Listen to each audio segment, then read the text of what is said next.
The silver corridors of the Mindweaver hummed with a gentle vibration as High Priest Zix Thanner adjusted his ceremonial robes. His long gray fingers traced the ancient symbols sewn into the fabric, each one representing a successful evaluation of a new species. After 300 years of service to the Galactic Council, he had assessed thousands of alien minds, but something about this assignment made his secondary heart flutter with unease. Through the ship's wide observation window, he watched the blue-white marble of Earth grow larger. The humans had achieved faster-than-light travel only 50 years ago, and already they had spread across their solar system like wildfire. The speed of their advancement worried many council members, but that's why they had sent him, the most experienced telepath of the Vorkath species. High Priest, a soft voice called from behind. Krithak, his aide, bowed deeply as Zix Thanner returned. The Luna colony has confirmed our arrival time. Their diplomatic team awaits us. Zix Thanner nodded, his tall head crest rippling with shades of blue, the color of confidence. Tell me about our primary contact again. Lisa Baker, age 42, Earthborn, served in their Space Force before joining diplomatic services. She has handled 3 other first contact scenarios with non-council species. Her psychological profile suggests a stable and organized mind. The High Priest moved closer to the window, all 4 of his eyes focusing on the gray surface of Earth's moon, where the human colony had grown into a sprawling domed city. A stable mind will make this easier. Have they been informed of our evaluation methods? Yes, High Priest. They have agreed to the telepathic assessments. Strangely, they showed no concern when informed. Krithak's voice carried a note of worry. Most species require much more convincing. Zix Thanner felt his crest ripple again, this time with a tinge of purple, curiosity mixing with his confidence. Perhaps they don't fully understand what a deep telepathic scan entails. No matter. The process will proceed as it has thousands of times before. The ship's AI announced their final approach to Luna Colony's diplomatic dock. Through the window, Zix Thanner watched the massive airlock doors slide open, revealing the brightly lit docking bay. The Mindweaver glided in smoothly, its gravity fields adjusting to match the colony's artificial pull. As they waited for the docking procedures to complete, Krithak cleared his throat nervously. High Priest, there is one more thing.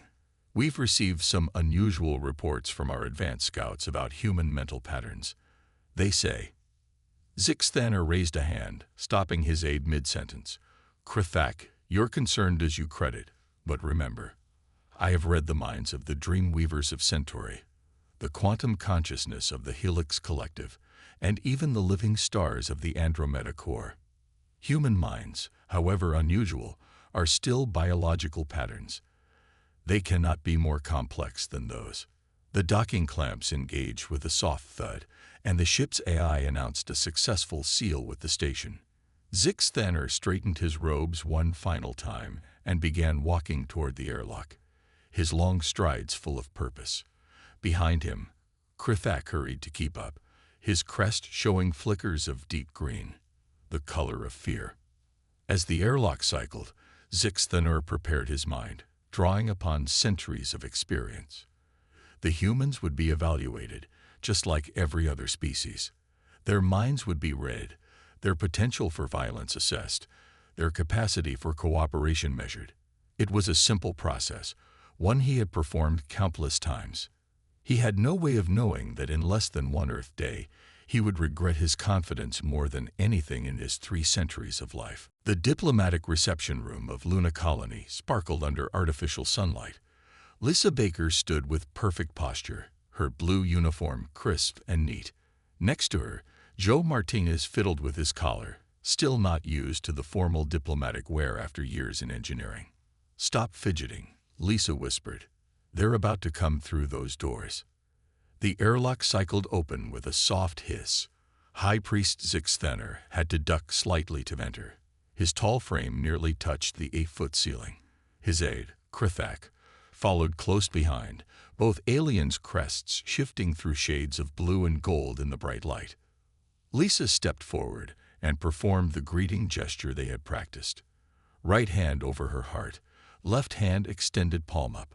High Priest Zix Thanner, Luna Colony welcomes you and your delegation. I'm Lisa Baker, and this is my colleague, Joe Martinez. The High Priest's 4 eyes blinked in sequence as he returned the gesture.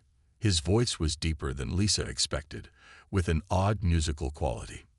Your welcome is appreciated, Diplomat Baker. Your gesture is well practiced. We believe in doing our homework, Lisa replied with a small smile. Shall we proceed to the conference room? We've prepared refreshments suitable for Vorkath biology.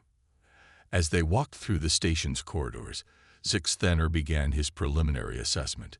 He extended his mental senses carefully, trying to brush against the surface thoughts of the humans. It was standard practice. Most species never notice such a light touch.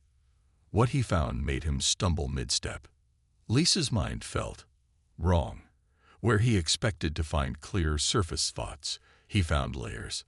Dozens of them. She was simultaneously thinking about the diplomatic protocols, worrying about her son's math test back on Earth, planning dinner, remembering a sunset she saw last week, and at least 15 other distinct thoughts.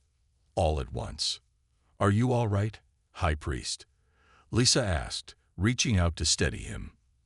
Zix Thanner pulled back from her mind quickly. Yes. The artificial gravity sometimes takes adjustment. A lie, but he needed time to process what he had felt. He tried Joe next, hoping the engineer would have a more orderly mind. It was worse. Joe's surface thoughts were a chaos of mathematical formulas, engine schematics, an Earth game called baseball, and something called pizza that seemed to hold religious significance in his mind. Krithak must have noticed his distress. The aide's crest flickered with concern. High Priest, perhaps we should rest before proceeding. No, Zix Thanner said firmly, his pride winning over his unease. Let us continue with the formal greetings. They entered the conference room, where more humans waited. Each one Zix Thanner brushed with his powers felt equally chaotic. They all seemed to think about multiple things simultaneously, their minds running parallel tracks of thought that should have been impossible in a biological brain. Before we begin, Lisa said, we've prepared a short presentation about Earth's history with first contact scenarios. We find it helps build trust and understanding. Zix Thanner barely heard her. He was too busy trying to understand how these humans could function with such fractured consciousness. In 3 centuries of reading alien minds, he had never encountered anything like this. High Priest. Lisa's voice cut through his thoughts. Would you like some water? You look a bit pale. Krithak stepped closer, his crest now showing clear bands of green worry. The humans couldn't see it, but the High Priest's crest was beginning to show traces of gray, the color of fear. And they hadn't even begun the real evaluation yet. The diplomatic dinner that evening was a carefully planned affair. Sam Collins watched from his security station as humans and aliens sat together at the long table. As chief of security, he noticed things others might miss, like how the alien priest's hands trembled slightly when he picked up his drinking vessel, or how his aide kept inching closer as if expecting trouble. The food had been specially prepared to suit both species' biology. Humans ate their roasted vegetables and synthesized proteins, while the Vorkath enjoyed their mineral broths. Classical music played softly in the background, Earth's gift to their guests. Lisa sat beside the High Priest, making polite conversation about space travel. Your ship's design is fascinating. Our engineers would love to learn more about your gravity control systems. Zix Thanner nodded, but Sam noticed his 4 eyes weren't focusing properly. The priest seemed distracted, his head crest rippling with colors that shifted too quickly to track. Sam touched the medical alert button on his wrist device, setting it to standby mode. Something wasn't right. Perhaps, the priest said slowly, we could discuss your species' thought patterns instead. He leaned slightly toward Lisa. For instance, how do you manage to maintain multiple conscious streams of thought simultaneously? The room grew quiet. Joe Martinez stopped mid-bite. 4 covering. Multiple streams. You mean like walking and chewing gum at the same time? No, Zix Thanner's voice rose slightly. I mean, how do you maintain awareness of your surroundings while thinking about your past, while planning your future, while creating imaginary scenarios, while processing emotional responses? While he stopped, his crest flickering rapidly between blue and gray. Krithak stepped forward. High Priest, perhaps we should retire for the evening. No. Zix Thanner's outburst made everyone jump. His composure returned quickly. No, I apologize. I simply need to understand. In all my centuries of evaluating species, I've never encountered minds like yours. They're so chaotic. Lisa exchanged glances with Sam, who had moved closer to the table. Our minds seem normal to us, she said carefully. We've always been this way. The priest's eyes narrowed. Allow me to demonstrate what I mean. Before Krithak could stop him, Zix Thanner reached out with his telepathic powers, not just brushing minds this time but diving deep into Lisa's consciousness. The effect was immediate. The priest's crest blazed with bright colors as his eyes widened in shock. Inside Lisa's mind, he found not just the multiple layers of thought he'd sensed before, but entire worlds of imagination. She was simultaneously processing the dinner conversation, worrying about the diplomatic mission, remembering a beach from her childhood, planning next week's schedule, and creating elaborate what-if scenarios about the meeting's outcome. And beneath all that lay deeper currents of emotion, abstract concepts, and something truly alien to the priest, the ability to know something was false while choosing to believe it anyway. Zix Thanner pulled back with a gasp. His hands gripped the table edge so hard his knuckles turned white. How do you not go mad? The complexity, the contradictions, the constant noise. Sam's medical alert was already beeping. The priest's crest had turned a solid gray, a color Krithak had never seen it display before. Humans, Zix Thanner whispered, his voice shaking. Your minds are not simply complex. They're impossible. You exist in mental states that should tear consciousness apart, yet you treat it as normal. You imagine things you know aren't real, believe things you know aren't true, think in ways that defy the basic laws of thought itself. Lisa reached out to steady him as he swayed in his chair. High Priest, should we call for medical assistance? But Zix Thanner didn't seem to hear her. He just kept staring ahead, his crest now showing swirls of colors that hadn't been seen on a Verkath in living memory. The next morning, despite Krithak's protests, Zix Thanner insisted on conducting a formal evaluation session. The medical team had checked him over during the night, and while they noted some unusual brain activity, the priest had convinced everyone he was fine to continue. They gathered in a small, quiet room away from the busy parts of the station. The walls were painted a calm shade of blue, and soft lights gave the space a peaceful feeling. Peter White, a maintenance worker, sat in one of the two comfortable chairs in the center of the room. You're sure about this? Lisa asked Peter for the third time. The High Priest's reaction yesterday was concerning. Peter smiled and shrugged. Someone's got to do it. Besides, my mind's pretty boring. I fix things and watch old movies. How complicated can it be? Krithak's crest showed bands of deep green worry as Zix Thanner entered the room. The High Priest looked tired, his normally pristine robes slightly wrinkled. His 4 eyes blinked out of sync, a bad sign for a Verkath. Let us begin, Zix Thanner said, settling into the chair opposite Peter. Please relax and think of something simple. Your daily work routine, perhaps. Peter nodded and closed his eyes. Zix Thanner reached out with his telepathic senses, more carefully this time. He had spent the night preparing himself, believing that a simple maintenance worker's mind would be easier to understand than a diplomat's. He was wrong. As soon as he touched Peter's consciousness, he found himself drowning in a sea of interconnected thoughts. On the surface, Peter was indeed thinking about his work routine, but that routine was tangled up with 1,000 other thoughts. Peter was thinking about the air filtration system he had fixed yesterday, which reminded him of a science fiction movie he had watched where the spaceship's air supply was compromised, which made him wonder if such a thing could happen on the station, which led to him mentally reviewing all the backup systems, while simultaneously imagining new safety features he could add, while also wondering what his mom would think about him being chosen for this task, while remembering the cookies she used to bake, while thinking about the alien priest sitting in front of him. Zix Thanner pushed deeper, trying to find some order in the chaos. Instead, he discovered something worse: Peter's imagination. The maintenance worker wasn't just thinking about reality. He was constantly creating new realities in his mind. He could visualize complex mechanical systems that didn't exist, modify them, test them in his imagination, all while carrying on his normal thoughts. Impossible, Zix Thanner whispered, his crest beginning to strobe with colors.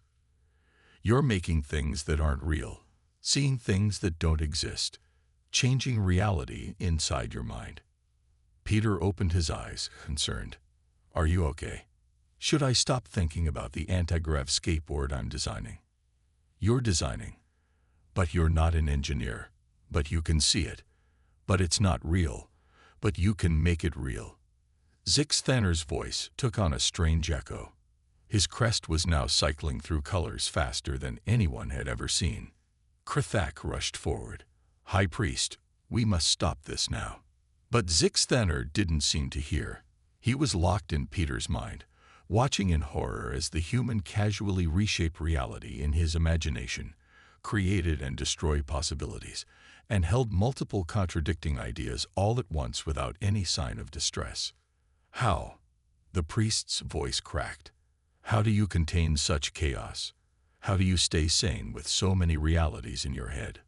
Peter looked confused. I just think. Isn't that how everyone thinks? The high priest's only response was a high-pitched keening sound as his crest settled into a color that no Verkath had ever displayed before: pure white. Mary Duncan rushed into the evaluation room with her medical kit, responding to the emergency call. The scene before her was chaos. The alien priest sat rigid in his chair, his crest glowing an unnatural white color, while his aide frantically tried to reach him. Peter White stood backed against the wall, looking guilty and confused. What happened? Mary asked, pulling out her scanner. She had studied Vorkath biology extensively since learning about the diplomatic visit, but nothing in her research had mentioned a white crest. He was reading my mind, Peter said. Then he started talking about impossible thoughts and multiple realities. Next thing I knew, he was like this. Krithak's voice shook as he spoke. The High Priest, he's experiencing mental patterns his species was never meant to process. Human minds are not just complex, he struggled to find the words. They're fractal. Each thought contains countless other thoughts. Each feeling interlinks with memories and imagination and possibilities. Mary's scanner showed the priest's brain activity going wild. His neural patterns are rewriting themselves. It's like his brain is trying to reorganize to handle what he saw in Peter's mind. Zix Thanner suddenly spoke, his voice distant and strange. The maintenance worker, he creates worlds in his mind, entire systems of machinery that don't exist. But they could exist, but they don't, but they might. How can something be real and not real at the same time? Lisa Baker entered the room, followed closely by Sam Collins. What's his status? Critical, Mary replied, checking her readings again. His brain is trying to process concepts it was never evolved to handle. It's like trying to run quantum calculations on an ancient calculator. The priest's eyes were now moving independently of each other, each one focusing on different points in space. Humans, you think in impossibilities. You believe in things you know aren't true. You hope for things you know can't happen. You imagine things you know don't exist. And yet you function. You thrive. You create real things from impossible thoughts. Can we help him? Lissa asked Krithak. The aide's crest showed pure fear now. In all our history, no Verkath has ever encountered minds like yours. We are telepaths, yes, but our thoughts are ordered, logical, singular. Your minds, they're like galaxies of thought, spiral after spiral of interconnected ideas, memories bleeding into dreams, bleeding into reality. Zix Thanner suddenly grabbed Mary's arm. His grip was gentle but desperate. Do you know what I saw in his mind? In all your minds? Infinity. You can think about thinking. You can imagine imagining. You can dream about dreaming. It never ends. There is no bottom to human consciousness. It's endless mirrors reflecting endless mirrors reflecting endless. His voice rose to a scream that made everyone cover their ears. The white of his crest began to pulse with eye-hurting patterns. Get back, Krithak shouted, pulling Mary away from the priest. His mind is approaching total collapse. The priest's screaming turned into words again, tumbling out faster and faster. They can think about nothing, about everything. They can believe what they know isn't true. They can know what they believe isn't true. They can hope without reason, dream without purpose, create without limits. Mary's scanner began beeping urgently. His neural activity is off the charts. We need to sedate him now. But before she could reach for her medical kit, Zix Thanner's eyes rolled back in his head, and he slumped in the chair. His crest, still glowing that impossible white, now showed faint ripples of every color imaginable, like oil on water. In the sudden silence, Peter's quiet voice seemed very loud. I was just thinking about how to improve the station's cooling system. The medical bay of Luna Colony was quiet except for the soft beeping of monitoring equipment. 3 days had passed since the High Priest's breakdown. Outside the medical bay's observation window, a small crowd of Vorkath officials had gathered, their crests showing patterns of deep blue concern and green worry. Mary Duncan checked the readings for the 100th time. The priest lay on the medical bed, his crest still showing that strange, shimmering white color with rainbow ripples. His 4 eyes would occasionally open, but they didn't seem to focus on anything in the room. The scans show his brain has literally rewired itself, she explained to Lisa and Krithak. It's like his mind created new pathways trying to understand human consciousness. Krithak moved closer to the bed. In all our records, no Vorkath has ever displayed a white crest. We don't even have a word for this color pattern. Lisa watched as one of the newly arrived Vorkath scientists argued with another outside the window. What are they saying out there? They're debating whether to declare humans a Class 1 psychological hazard, Krithak said quietly.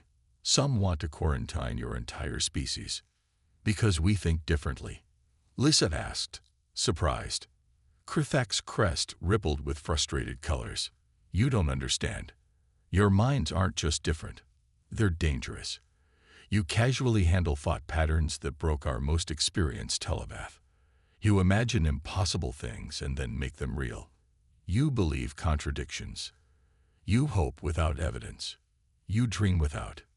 He stopped as Zix Thanner suddenly spoke, his voice weak but clear. The shapes of their thoughts. So beautiful, so terrible. Mary rushed to check his vitals. High Priest, can you hear me? They think in spirals, in fractals, in patterns that have no end. The priest's eyes focused briefly on Lisa. Your species, you're all like this.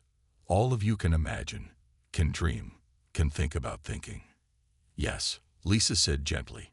It's just how we are. Zix Thanner laughed, a strange sound that made his aide's crest turn pale. 300 years, I've read the minds of 1,000 species, but never anything like. He tried to sit up, but Mary gently pushed him back down. Outside the window, the Vorkath officials pressed closer, their crests showing rapid color changes as they watched their respected priest struggle. The council must know, Zix Thanner said urgently. Must understand. Humans aren't just another species. There, he grabbed Krithak's arm. Show them what I saw. Show them the maintenance worker's mind. Show them how they think about thinking about thinking about. His voice trailed off as his eyes began to lose focus again. The white in his crest pulsed brighter. I can't send another telepath in, Krithak said, his voice shaking.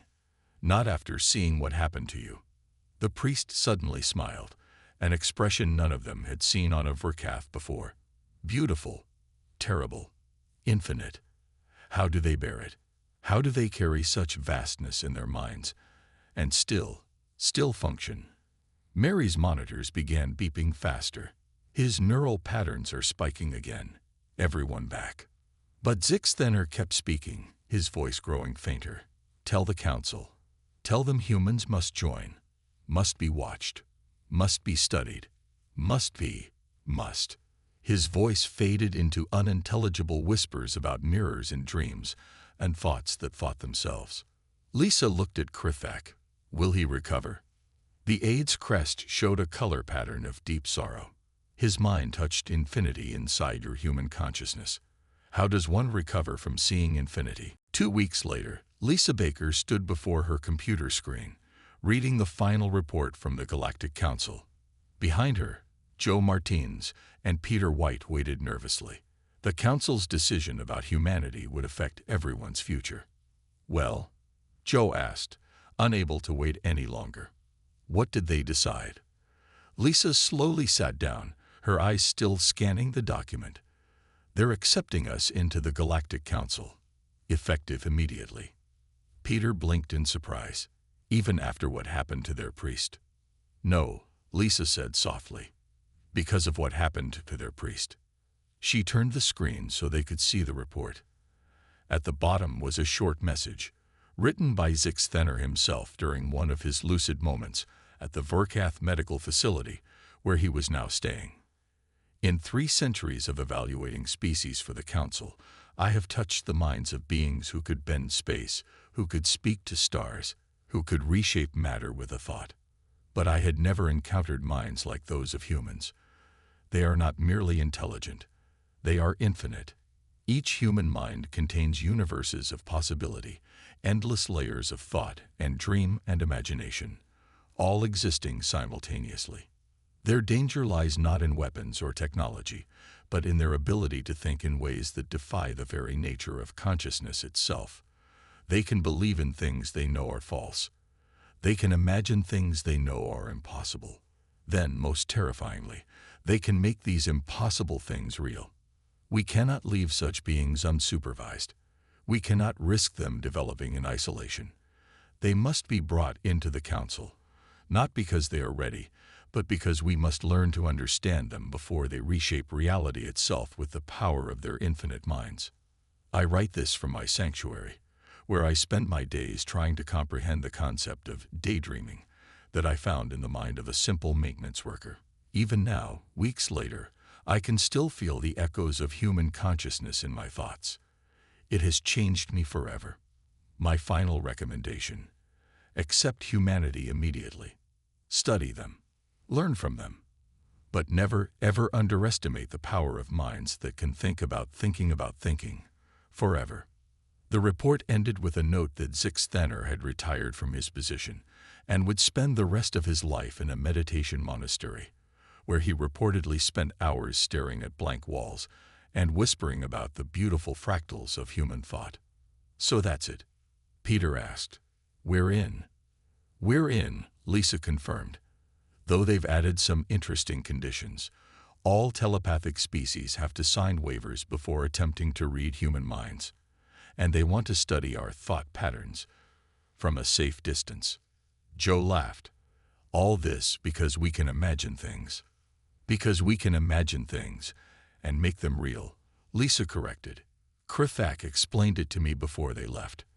Their species evolved to think in straight lines, one thought following another in logical order. The idea that we can think about multiple things at once, believe in contradictions, and imagine impossible things shocked them. The fact that we can then take those impossible things and make them possible terrified them. Peter looked thoughtful. You know, I finally finished designing that anti-grav skateboard I was thinking about during the evaluation. Maybe I should submit it to the Council's engineering department. Lisa smiled and shook her head.